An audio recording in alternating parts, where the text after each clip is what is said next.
राष्ट्रवादी काँग्रेसचे प्रदेशाध्यक्ष सुनील तटकरे यांनी काल उपमुख्यमंत्री एकनाथ शिंदेंची भेट घेतली। विधान परिषदेच्या कोकणाच्या जागेच्या संदर्भात एकनाथ शिंदे यांच्यासोबत चर्चा झाल्याची सूत्रांची माहिती। कोकणामधल्या जागेच्या संदर्भात मदत करण्याची शिंदेंना तटकरे यांनी विनंती केल्याची माहिती सूत्रांनी दिली आहे। नगरी रायगड विधानसभेसाठी आमदार महेंद्र दळवी यांच्या कन्या जुईली दळवी यांनी अपक्ष म्हणून उमेदवारी अर्ज भरलाय। तटकरेंनी कायम अन्याय केला म्हणून त्यांच्या विरोधामध्ये आहोत, जुईली दळवी यांची भूमिका। पालकमंत्रीपद देऊन विधान परिषदेची जागा घ्या ही चर्चा योग्य नाही, आमदार महेंद्र दळवी यांचं रोखठोक मत। कितीही झालं तरी रायगडचे पालकमंत्री भरत गोगावले यांनाच हे मंत्रिपद मिळायला हवं। सुनील तटकरे आणि कुटुंबाचे राजकीय अस्तित्व संपलं असल्याचा घणाघातही त्यांनी केलाय।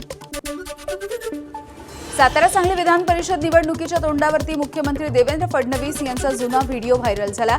या व्हिडिओमध्ये सातारा जिल्हा बँकेचे संचालक शेखर गोरे यांना विधान परिषदेवरती काम करण्याची संधी देणार असा मुख्यमंत्री फडणवीसांचा शब्द। फडणवीस यांचा जुना व्हिडिओ या परिसरामध्ये व्हायरल झाला। परभणी हिंगोली विधान परिषदेच्या जागेवरती महाविकास आघाडी ठाकरेंची शिवसेना जागा लढवणार आहे। ठाकरेंच्या शिवसेनेकडून डॉक्टर विवेक नावंदर यांचं नाव जवळपास निश्चित झालं। ठाकरेंची शिवसेना 17 पैकी 4 जागा लढवणार आहे। अमरावती विधान परिषद निवडणुकीमध्ये काँग्रेसमधली अंतर्गत नाराजी सध्या चर्चेचा विषय ठरतेय। हर्षजित देशमुख यांचा उमेदवारी अर्ज दाखल करताना यशोमती ठाकूर या गैरहजर होत्या, तर भाजपमधल्या अंतर्गत कलहाचा फायदा होईल असा देशमुखांचा दावा। विधान परिषद उमेदवारीचे अर्ज भरण्यासाठी आता केवळ 2 दिवस उरले आहेत। यवतमाळ विधान परिषदेसाठी अजूनही महायुती आणि महाविकास आघाडीचा उमेदवार ठरेना। महायुतीमध्ये जागा शिवसेनेच्या वाट्याला जाणार, तर महाविकास आघाडीमध्ये ही जागा काँग्रेसला मिळण्याची शक्यता आहे। इच्छुक उमेदवारांची मात्र गर्दी झाली आहे। नांदेड विधान परिषदेच्या जागेसाठी प्रवीण पाटील चिखलीकर यांचा उमेदवारी अर्ज। प्रवीण पाटील चिखलीकर हे राष्ट्रवादीचे आमदार प्रताप पाटील चिखलीकर यांचे पुत्र आहेत। नांदेडची जागा भाजपकडे।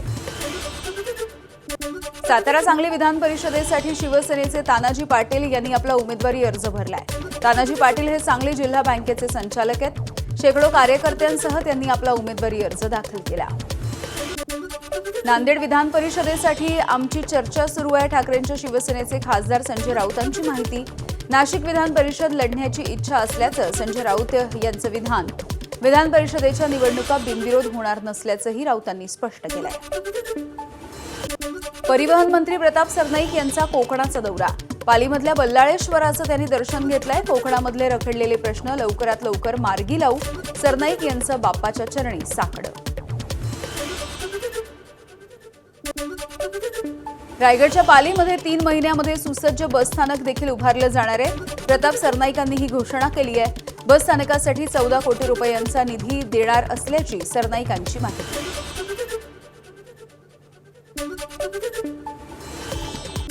जालन्याच्या आंतरवाली सराटीमध्ये मनोज जरांगे पाटील यांचं उपोषण सुरू। मनोज जरांगे यांची मनधरणी करण्यामध्ये राज्य सरकारच्या शिष्टमंडळाला अपयश आलंय। मराठा आरक्षणाच्या संदर्भामधल्या मागण्यांवरती कुठलाही तोडगा निघू न शकल्यामुळे मनोज जरांगे उपोषणावर ठाम। यशवंत संघर्ष सेनेचा मनोज जरांगेंच्या आंदोलनाला पाठिंबा। जरांगे यांचा धनगर समाजाच्या आरक्षणाला पाठिंबा असल्यामुळे आमचा देखील त्यांना पाठिंबाच असल्याची घोषणा। यशवंत संघर्ष सेना धनगर समाजाच्या प्रश्नांसाठी काम करणारी संघटना आहे। खासदार शाहू महाराज छत्रपती यांच्याकडून जरांगेंच्या आंदोलनाला पाठिंबा। मराठा आणि कुणबी हा समाज एकच आहे। कोल्हापूर गॅजेटचा देखील सरकारने विचार करायला हवा, शाहू महाराज यांची मागणी। मराठा आंदोलक मनोज जरांगे यांच्या आंदोलनाला प्रत्युत्तर देण्यासाठी ओबीसी नेते लक्ष्मण हाके देखील आंदोलन करणार आहेत। उद्या या आंदोलनाची तारीख आणि ठिकाण हे जाहीर केलं जाईल। राष्ट्रीय स्वयंसेवक संघ हा मजबूत असता तर फाळणी झाली नसती, संघाचे अखिल भारतीय प्रचार प्रमुख सुनील आंबेकर यांचं मत आहे। भारत पाकिस्तानामध्ये व्यापार लोकसंवाद होत राहावा, तसंच कॉक्रोच जनता पार्टीला घाबरण्याची गरज नाही असंही आंबेकर यांनी मत व्यक्त केलंय। सोलापूरच्या माळशिरसमध्ये शक्तीपीठ महामार्गाच्या विरोधात शेतकरी चांगलेच आक्रमक झालेत। स्वाभिमानी शेतकरी संघटनेकडून परिपत्रकाची होळी करण्यात आली। कुठल्याही परिस्थितीमध्ये मोजणी होऊ देणार नाही, शेतकऱ्यांचा इशारा। बीडच्या आष्टी मतदारसंघासाठी 20 टीएमसी पाण्याची मागणी। नदी जोड प्रकल्प अभियंत्यांची राष्ट्रवादी शिष्टमंडळानं भेट घेतली आहे। पाणी प्रश्नासाठी राजकीय भेद विसरून भीमराव धोंडे आणि बाळासाहेब आजबे हे दोन्ही माजी आमदार एकत्र आले होते।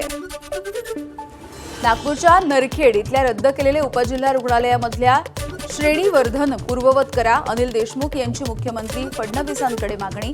रुग्णालयाचं 30 खाटांवरून 50 खाटांचं करण्यात आलेलं श्रेणीवर्धन रद्द केल्यामुळे त्यांची आक्रमक भूमिका। साताऱ्यामध्ये शरदचंद्र पवार यांच्या राष्ट्रवादीचा जन आक्रोश निर्णायक हल्लाबोल मोर्चा। बैलगाडी ट्रॅक्टर घेऊन हा मोर्चा निघाला।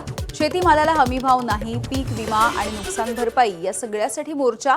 महागाई, इंधनाचे दर वाढलेले आहेत, सोबतच बेरोजगारी या सगळ्याच्या विरोधात शरद पवार यांची राष्ट्रवादी आक्रमक झाली आहे।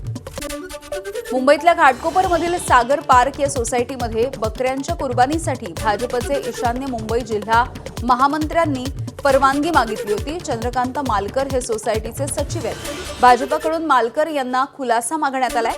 भाजपचे नेते किरीट सोमय्या यांनी त्यांना पत्र लिहून रोषही व्यक्त केला आहे। मुंबईतल्या विक्रोळी पार्क साईडमधल्या सागर नगरमध्ये लँड जिहाद, 500 कोटींचा घोटाळा असल्याचा भाजपचे नेते किरीट सोमय्यांचा आरोप। वर्ष एक पडीक असलेल्या इमारतीची किरीट सोमय्यांनी अधिकारी आणि पोलिसांच्या सोबत पाहणी केली आहे। मुंबईमध्ये सीएनजीच्या दरामध्ये प्रति किलो 2 रुपयांची वाढ झाली। मुंबई आणि महानगरामध्ये आता सीएनजी 86 रुपये किलोने विकला जातोय। पीएनजीमध्ये देखील 50 पैशांची वाढ झाली आहे। दर हा प्रति युनिट 52 रुपयांवर। आजपासून सीएनजी आणि पीएनजी यांची दरवाढ लागू। सातारा जिल्ह्यामधल्या वडूज आगार पुन्हा एकदा वादाच्या भोवऱ्यात। वडूज आगारामधील कथित मनमानी कारभारावरती तक्रारींचा पाऊस। रेस्ट हाऊसच्या सुविधांवरती प्रश्नचिन्ह। स्वच्छता आणि सुरक्षेचा मुद्दा ऐरणीवर। भंडारा पालिकेचा अजब असा कारभार। सांडपाणी वाहणाऱ्या नाल्यामधून पिण्याच्या पाण्याची अधिकृत नळ जोडणी। प्रशासनाच्या हलगर्जीपणामुळे नागरिकांचं आरोग्य धोक्यात आलंय।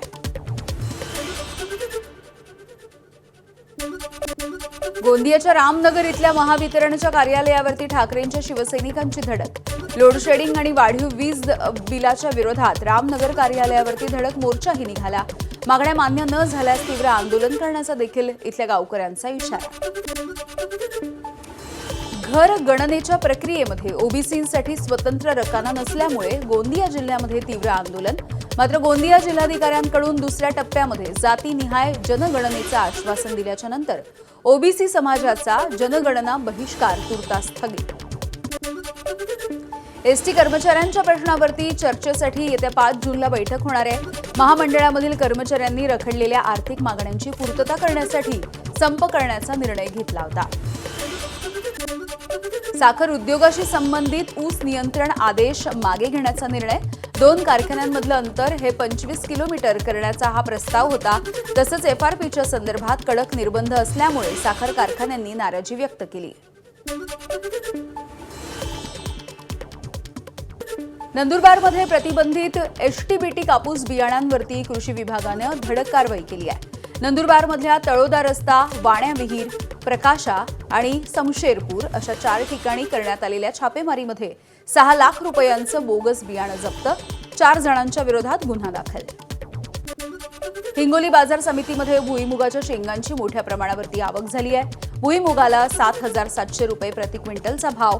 जिल्हाभरामधून मोठ्या प्रमाणावरती शेतकऱ्यांकडून भुईमुगाच्या शेंगांची विक्री। पुढच्या 7 दिवसांमध्ये देशामध्ये मान्सूनचं आगमन होणार आहे। भारतीय हवामान विभागानं अंदाज वर्तवला। रविवारपासून मुंबईमध्ये हलक्या सरी बरसण्याचा अंदाज आहे। रायगड, सिंधुदुर्ग, रत्नागिरी, पालघर आणि ठाणे या जिल्ह्यांना पावसाचा येलो अलर्ट जारी। पावसाळ्यामध्ये पुन्हा एकदा यंदाही मुंबई तुंबण्याची शक्यता आहे। मेट्रो, रस्ते आणि इतर पायाभूत कामांमुळे पर्जन्यवाहिका, मल जलवाहिन्या आणि जलवाहिन्या यांचं नुकसान झालेलं आहे। मुंबई महानगरपालिकेच्या आयुक्त अश्विनी भिडे यांनी एमएमआरडीएला पत्र लिहिलंय। मुंबईमधल्या अपुऱ्या प्रकल्पांमुळे पालिकेची चिंता आता चांगलीच वाढली आहे। पावसाळा तोंडावरती आलाय तरी देखील भिवंडीमधल्या अनेक भागांमध्ये नालेसफाईला सुरुवातच झालेली नाहीये। काही भागामध्ये अपुरी नालेसफाई। नालेसफाईसाठी महानगरपालिकेकडून तब्बल 2,44 लाख रुपयांचा खर्च। अन्सार मोहल्ला आणि खंडूपाडा या परिसरामधल्या नालेसफाईला अजूनही सुरुवात नाही। कल्याण डोंबिवली या ठिकाणी 2 जून रोजी 12 तास पाणी पुरवठा बंद राहील.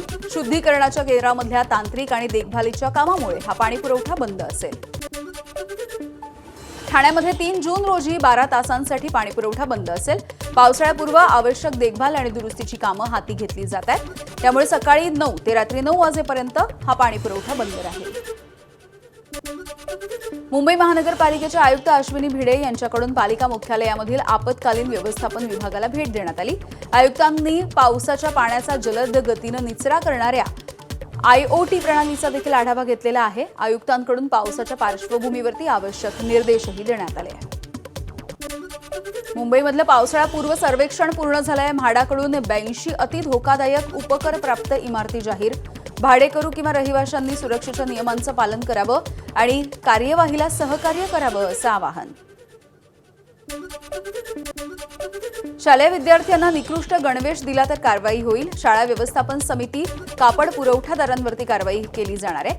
गणवेशाचे नमुने प्रयोगशाळेमध्ये तपासणीसाठी पाठवले जातील तर शाळेच्या पहिल्याच दिवशी गणवेश देण्याच्या सूचना. पुणे विद्यापीठाची 18 जून रोजी सेटची परीक्षा 2 ते 16 जून पर्यंत विद्यार्थ्यांना अर्ज करता येईल. 18 मे रोजी ही परीक्षा होणार आहे. MBBS पूर्ण करण्यासाठी आता 10 वर्षांची मुदत, 4.5 वर्षांचा मुख्य शैक्षणिक अभ्यासक्रम आणि त्यानंतरची 1 वर्षाची अनिवार्य रोटेटरी मेडिकल इंटर्नशिप हे 9 वर्षांमध्ये पूर्ण करण्याचं बंधनकारक आहे. तुळजाभवानी मंदिरामध्ये VIP पासेस आता बंद आहेत. गर्दीच्या पार्श्वभूमीवरती मंदिर संस्थानाने हा निर्णय घेतलाय. VIP पासेससाठी नेत्यांनी कर्मचाऱ्यांवरती दबाव आणला तर गुन्हा दाखल करण्याचा मंदिर संस्थानाचा इशारा. पुण्यामधल्या विषारी दारू प्रकरणाचा तपास आता CIDकडे वर्ग करण्यात आला. पुणे आणि पिंपरी चिंचवडमध्ये विषारी दारू प्यायल्यामुळे 22 जणांचा मृत्यू झालाय.